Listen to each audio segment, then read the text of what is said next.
Hello बच्चों, तो कैसे हो सब? बढ़िया बच्चों, आज जो आप लोग के लिए लेकर आए हैं हम वो क्लास 11th का चैप्टर मैकेनिक्स है। मैकेनिक्स में हम लोग जानेंगे कि मैकेनिक्स क्या है। दूसरी बात, मैकेनिक्स को किस तरह से पढ़ें कि मैकेनिक्स से जो रिलेटेड चैप्टर्स हैं वो हमारा क्या हो जाए, आसान हो जाए।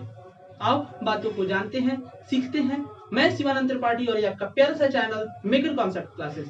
बच्चों, मैकेनिक्स किसको कहते हैं? जब कभी भी ऑब्जेक्ट का रेस्ट अवस्था और मोशन अवस्था, ऑब्जेक्ट का रेस्ट अवस्था और मोशन अवस्था का अध्ययन हो, स्टडी किया जाए, उसी स्टडी को हम लोग क्या कहते हैं बच्चों? मैकेनिक्स कहते हैं। मैकेनिक्स में दो शब्द बहुत धड़ल्ले से पूछा जाता है, ऑब्जेक्ट और ऑब्जर्वर। ऑब्जर्वर, ऑब्जेक्ट किसको कहते हैं और ऑब्जर्वर किसको कहते हैं? Which is studied, which is studied, studies, who study. Observer किसको कहते हैं? Who studies. ऑब्जेक्ट कहते हैं बच्चों जिसका अध्ययन किया जाता है, जिसका स्टडी किया जाता है, उसको क्या कहते हैं? ऑब्जेक्ट कहते हैं। और ऑब्जर्वर किसको कहते हैं? जिसका जो अध्ययन कर रहा है। ऑब्जर्वर किसको कहते हैं? जो अध्ययन कर रहा हो। किसका? ऑब्जेक्ट का। तो जो अध्ययन करेगा, जो स्टडी करेगा, उसको हम लोग कहते हैं बच्चों ऑब्जर्वर। और जिसका स्टडी किया जाएगा उसको क्या कहते हैं? ऑब्जेक्ट कहते हैं। जैसे हम बताते हैं, हम लोग हमेशा क्या करते हैं? बुक, कॉपी, किताब सब कुछ पढ़ते हैं बच्चों। तो जब बुक, कॉपी, किताब पढ़ते हैं तो बुक जो हो गया, फिर कॉपी जो हो गया, नोट्स जो हो गए, ये सब क्या हो गए? ऑब्जेक्ट हो गए। और जो अध्ययन बार बार कर रहा है आदमी, वह क्या हो जाएगा? ऑब्जर्वर हो जाएगा। वो क्या हो जाएगा? ऑब्जर्वर हो जाएगा। ये बात हम लोग सीख लिए। अब दूसरी बात आती है बच्चों, दूसरी बात आती है हमेशा rest and motion. Rest and motion. अभी शुरुआत में ही मैंने बोला कि मैकेनिक्स किसको कहते हैं? जब कभी भी ऑब्जेक्ट का रेस्ट अवस्था और मोशन अवस्था का अध्ययन किया जाए। ठीक है, रेस्ट किसको कहेंगे? तो लिखेंगे the object is said to be at rest if its position vector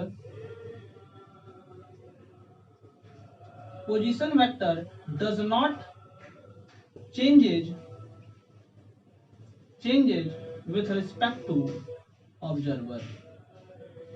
ठीक है, while the object is said to be at motion if position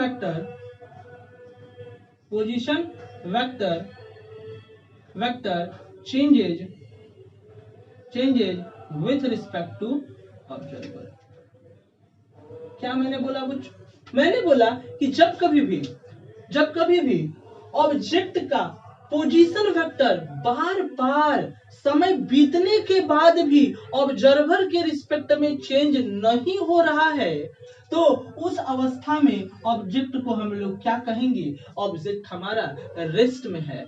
दूसरी बात है कि ऑब्जेक्ट कब मोशन में होगा? जब उसका पोजीशन वेक्टर बार बार क्या कर रहा हो? ऑब्जेक्ट का चेंज कर रहा हो ऑब्जर्वर के रिस्पेक्ट में। तब समझ में?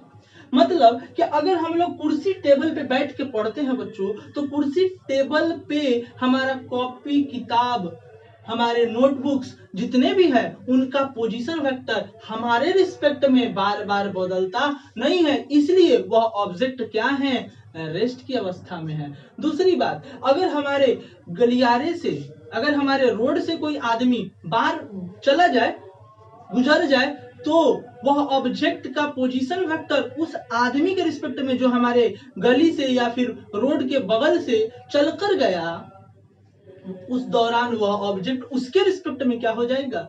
मोशन में हो जाएगा। समझ में आया? दूसरी बात, खैर दूसरी बात कहते हैं बच्चों एक ऑब्जर्वर के बारे में बात बताते हैं।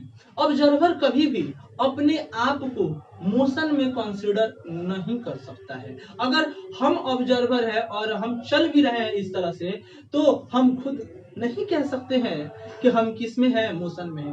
पूछोगे क्यों सर? अगर हम ही ऑब्जर्वर, हम ही ऑब्जेक्ट बन जाए तो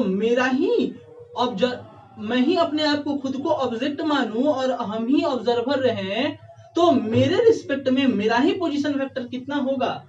तो 0 होगा। जैसे ही 0 हो गया तो ऑब्जर्वर अपने रिस्पेक्ट में किस अवस्था में होगा? ऑलवेज। तो बोलेंगे सर रेस्ट की अवस्था में होगा। आओ आगे बात करते हैं। मेन मुद्दा हम लोगों का बच्चों है मैकेनिक्स का अध्ययन कैसे करें। मैकेनिक्स का अध्ययन बच्चों 2 भागों में बंटता है। जब कभी भी मैकेनिक्स हम लोग पढ़ते हैं तो 2 भागों में मैकेनिक्स का अध्ययन बंट जाता है। एक है स्टैटिस्टिक्स और दूसरा है बच्चों डायनामिक्स। ठीक है बच्चों, स्टैटिस्टिक्स किसको कहते हैं? जब कभी भी हमारा ऑब्जेक्ट क्या रहे? रेस्ट की अवस्था में रहे। Object remains at rest. ठीक है। और डायनामिक्स किसको कहेंगे? जब ऑब्जेक्ट क्या हो? Object remains in motion. Object अगर हमारा बच्चों रेस्ट की अवस्था में रहता है तो उस दौरान हमारा शब्द आता है स्टैटिस्टिक ना। जैसे हमारे बुक कॉपी किताब हमारे रिस्पेक्ट में क्या रहते हैं? रेस्ट की अवस्था में होते हैं, तो बोलेंगे उस अध्ययन को स्टैटिस्टिक। दूसरी बात, डायनामिक्स किसको कहेंगे? जब ऑब्जेक्ट हमारा क्या कर रहा हो? मोशन कर रहा हो ऑब्जर्वर के रिस्पेक्ट में। जैसे मान लो कि एक ग्राउंड है, एक ग्राउंड पे एक आदमी खड़ा है और उसके बगल के से पटरी पर ट्रेन गुजर रहा हो, चाहे बगल के से एक रोड पे एक लड़का चल रहा हो। लड़का ऑब्जेक्ट है। अब बोलोगे सर हमारा जो ऑब्जर्वर है वह क्या हो सकता है? लिविंग थिंग्स भी हो सकता है और नॉन लिविंग थिंग्स भी हो सकता है। यही केस ऑब्जर्वर में भी है। हमारा ऑब्जर्वर लिविंग थिंग्स भी हो सकता है और नॉन लिविंग थिंग्स, कुछ भी हो सकता है बच्चों। अगर हमारा ये लड़का, अगर ये मेरा लड़का अगर ऑब्जर्वर है और ये लड़का इधर से चल के गया, तो ये किस में कंसिडर करेगा इसको? मोशन में। मतलब इसका स्टडी किस में किया जाएगा? डायनामिक्स में। अगर हमारे बुक कॉपी किताब जो हमारे समक्ष रखे हुए हैं उनकी पोजीशन वेक्टर मेरे रिस्पेक्ट में बदल नहीं रही है बच्चों, तो उस अवस्था को हम लोग क्या कहेंगे? मोशन। उस अवस्था को हम लोग क्या कहेंगे? स्टैटिस्टिक की अवस्था। अब बच्चों डायनामिक्स बच्चों फिर से 2 भागों में बढ़ता है। डायनामिक्स फिर से बच्चों 2 भागों में बढ़ता है। कितने भागों में? 2 भागों में। पहला है काइनामेटिक्स और दूसरा है बच्चों डायनामिक्स। अब बच्चों काइनेमेटिक्स की अगर हम लोग बातें करें तो काइनेमेटिक्स में बच्चों किसे काइनेमेटिक्स कहते हैं वो जानते हैं। और सबसे पहले लिख लेते हैं, लिखना भी आवश्यक है ना। We exclude the cause of change in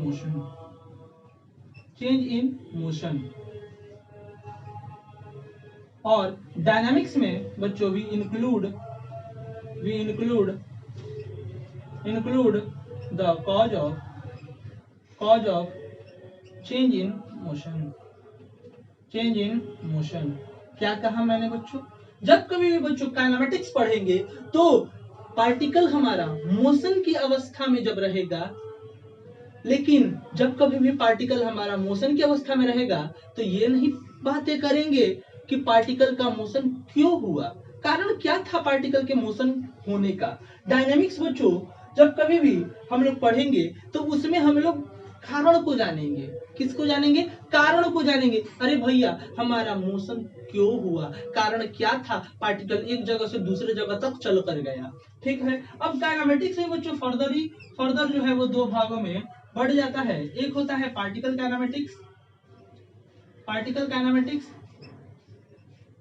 kinematics और दूसरा होता है बच्चों rigid body kinematics. Rigid body kinematics. Kinematics. फिर से बच्चों डायनामिक्स भी हमारा दो भागों में बढ़ जाता है ना, पार्टिकल डायनामिक्स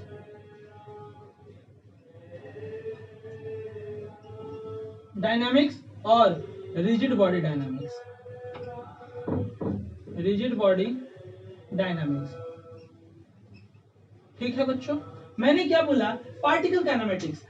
जब कभी भी पार्टिकल काइनेमेटिक्स पढ़ रहे होंगे बच्चों, तो पूरे बॉडी को पार्टिकल मानकर हम लोग अध्ययन करेंगे। लेकिन जब कभी भी रिजिड बॉडी काइनेमेटिक्स पढ़ रहे होंगे बच्चों, तो उस दौरान पूरे होल बॉडी का अध्ययन हम लोग करेंगे। अगर हम लोग बच्चों पार्टिकल डायनामिक्स पढ़ रहे होंगे तो सेम केस है कि पार्टिकल, पूरे बॉडी को पार्टिकल मान के एज्यूम करके हम लोग क्या करेंगे, अध्ययन करेंगे। और रिजिड बॉडी जब डायनामिक्स पढ़ेंगे तो पूरे बॉडी का अध्ययन करेंगे। दूसरी बात, ठीक है। लेकिन बच्चों रिजिड बॉडी काइनेमेटिक्स, ये रिजिड बॉडी काइनेमेटिक्स और रिजिड बॉडी डायनामिक्स, ये दोनों जो हमारे टॉपिक्स हैं, ये हम लोग लास्ट चैप्टर में पढ़ेंगे, अध्ययन करेंगे, जिसका नाम है रिजिड बॉडी रोटेशनल मोशन। ठीक है, रोटेशनल मोशन या रोटेशन कह लो, रोटेशन में ही हम लोग पूरी बातें करेंगे। अब नेक्स्ट बात आती है बच्चों, जब कभी भी हम लोग फिजिक्स पढ़ते हैं तो फिजिक्स में एक शब्द आता है जिसका नाम है मोशन। मोशन, जब कभी भी बच्चों फिजिक्स में मोशन शब्द लिखा हो तो मोशन का मतलब है वेलोसिटी। वेलोसिटी दिमाग में तुरंत आना चाहिए। अगर कहीं शब्द मोशन फिजिक्स में लिखा हुआ है क्वेश्चन में, दिमाग में बच्चों तुरंत आना चाहिए वहां पे क्या लिखा है, वेलोसिटी लिखा हुआ है। अगर बच्चों कहीं पे यूनिफॉर्म मोशन लिखा है तो दिमाग में क्या आना चाहिए, यूनिफॉर्म मोशन लिखा हुआ हो तो सर, यूनिफॉर्म मोशन कहीं भी लिखा रहेगा तो हम लोग बोलेंगे सर यूनिफॉर्म वेलोसिटी। वेलोसिटी। अगर बच्चों कहीं नॉन यूनिफॉर्म मोशन लिखा हुआ हो तो, नॉन यूनिफॉर्म मोशन लिखा हुआ हो तो उस दौरान हम लोग कहेंगे नॉन यूनिफॉर्म वेलोसिटी। समझ में आ गया होगा। अब कोई पूछेगा सर यूनिफॉर्म का मतलब क्या होता है, यूनिफॉर्म का मतलब होता है हर जगह एक समान। मतलब जब गाड़ी एक जगह से दूसरे जगह तक चल के जा रही थी तो उस गाड़ी का जो मोशन है हर जगह क्या था, सामान्य था। मतलब 2 किलोमीटर प्रति घंटा कह सकते हैं बना हुआ था। अगर बच्चों नॉन यूनिफॉर्म है तो बार बार पार्टिकल का जो मोशन है क्या हो रहा होगा, बदल रहा होगा। बच्चों अगले लेक्चर में हम लोग बातें करेंगे काइनेमेटिक्स के ऊपर, जो हमारा मैकेनिक्स का सबसे पहला चैप्टर है। तब तक के लिए बच्चों धन्यवाद।